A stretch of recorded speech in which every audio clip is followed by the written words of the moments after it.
Olá pessoal, hoje nós vamos falar a respeito da figura do presidente nacional da OAB.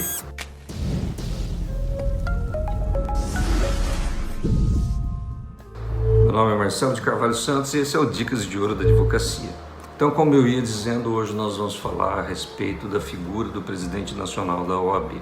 Você, como advogado, provavelmente já foi cobrado por algum parente, por algum amigo, a respeito de posições tomadas pelo presidente nacional da OAB, por falas do presidente nacional da OAB. Então a pessoa chega e fala para você: pô, os advogados isso, os advogados aquilo, estão tomando partido disso, estão tomando partido daquilo. Essa é uma dúvida que a maior parte... Aliás, isso não é dúvida, isso é até uma generalização normal, né? Todo mundo pensa que o presidente nacional da OAB, que é o presidente do Conselho Federal da OAB, tem legitimidade para falar em nome de todos os advogados do Brasil. Não tem! Então eu explico para vocês como é que funciona a estrutura da OAB no Brasil. Então nós temos o presidente da subseção da OAB. Então vamos citar como exemplo aqui Londrina. Então nós temos o presidente, temos o vice-presidente, diretoria executiva, o conselho.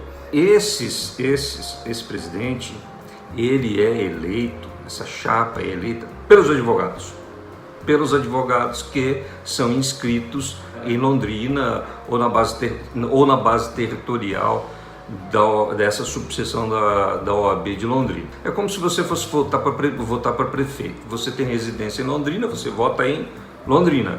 A sede principal da sua advocacia é Londrina, você vota em Londrina. É assim que funciona. Então o presidente da OAB, da subseção da OAB, tem legitimidade para falar em nome de todos os advogados da subseção. Aí, depois nós temos o Conselho Estadual da OAB. Então, o Conselho Estadual da OAB tem mais ou menos a mesma estrutura: presidente estadual, vice-presidente, diretoria executiva, Conselho Estadual e várias outras coisas. São eleitos pelos advogados de todo o Estado. E, finalmente, nós temos o Conselho Federal da OAB, em Brasília.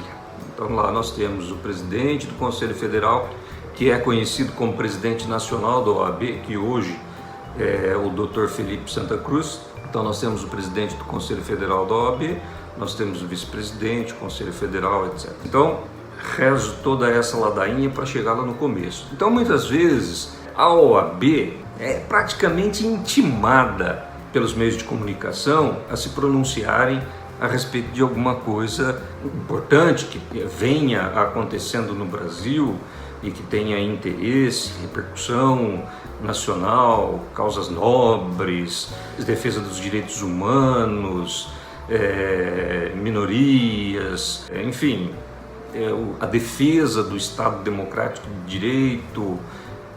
Essas são as funções institucionais do Conselho Federal da OAB e a defesa dos advogados de um modo geral, prerrogativas, etc. Só que uma coisa que tem que ser compreendida, meus caros, é a seguinte: o presidente do Conselho Federal não é eleito pelos advogados do Brasil. Não existe um sufrágio, não existe uma eleição que abranja todos os advogados do Brasil. Eu, Marcelo, votei no presidente da OAB de Londrina, votei no presidente da OAB estadual, mas não votei no presidente da OAB nacional. Por quê? Porque a eleição é indireta. Somente os membros do Conselho Federal é que votam no presidente do Conselho Federal. E aí o que acontece? O presidente do Conselho Federal, ele tem que ter muito cuidado quando ele fala, porque quando ele é entrevistado a respeito de assuntos importantes que mereçam uma consideração da OAB, ele está falando enquanto instituição OAB e não como fulano de tal. E até porque, se ele não fosse presidente do Conselho Federal da OAB, ninguém nem o procuraria para saber a opinião dele a respeito de nada. Ele fala porque ele é uma pessoa importante por ser presidente do Conselho Federal da OAB. Ou seja, presidente nacional da OAB. Ele tem legitimidade para falar em meu nome? Não tem. Você poderia até argumentar, mas a lei lhe confere essa legitimidade. A pinóia, sabe? A lei pode até conferir, mas eu não me sinto representado por esse advogado, por esse presidente. Eu acho, inclusive, um absurdo dos maiores que existem no Brasil, que uma instituição que tem como missão institucional a defesa das prerrogativas dos advogados e da defesa do Estado democrático de direito, vejam bem, democrático, não seja eleito pelos advogados. Então, gente, sempre que vocês forem cobrados, porque a OAB isso, porque a OAB aquilo, porque todo mundo que fala isso está falando, porque os advogados, porque a OAB meio que se confunde com os advogados. Então você tem que sempre dizer, olha, eu sou advogado, sou inscrito na OAB, mas esse presidente do Conselho Federal não me representa. Se ele tivesse participado de uma eleição de âmbito nacional, mesmo que eu não tivesse votado nele, eu o representaria, eu o respeitaria como presidente da minha categoria. Mas não é o caso, eu não votei nele. Então tudo que ele diga em nome da OAB não está dizendo em meu nome. Eu não faço parte dessa categoria que ele representa. Ele representa o Conselho Federal da OAB. Somente. Talvez nem o Conselho Federal da OAB. Bom, o Conselho Federal sim.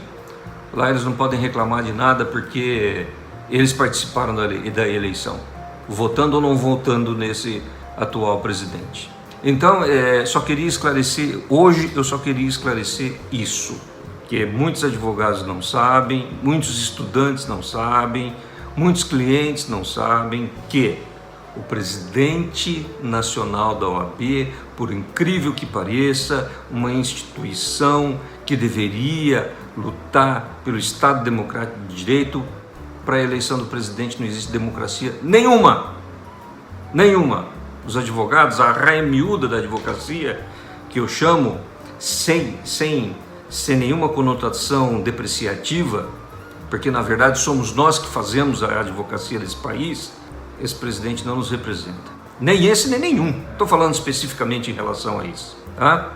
É isso, gente. Se vocês gostaram do vídeo, deixem um joinha, se inscrevam no canal, deixem aqui os seus comentários e cliquem no sininho para receber novas notificações. Até o próximo vídeo.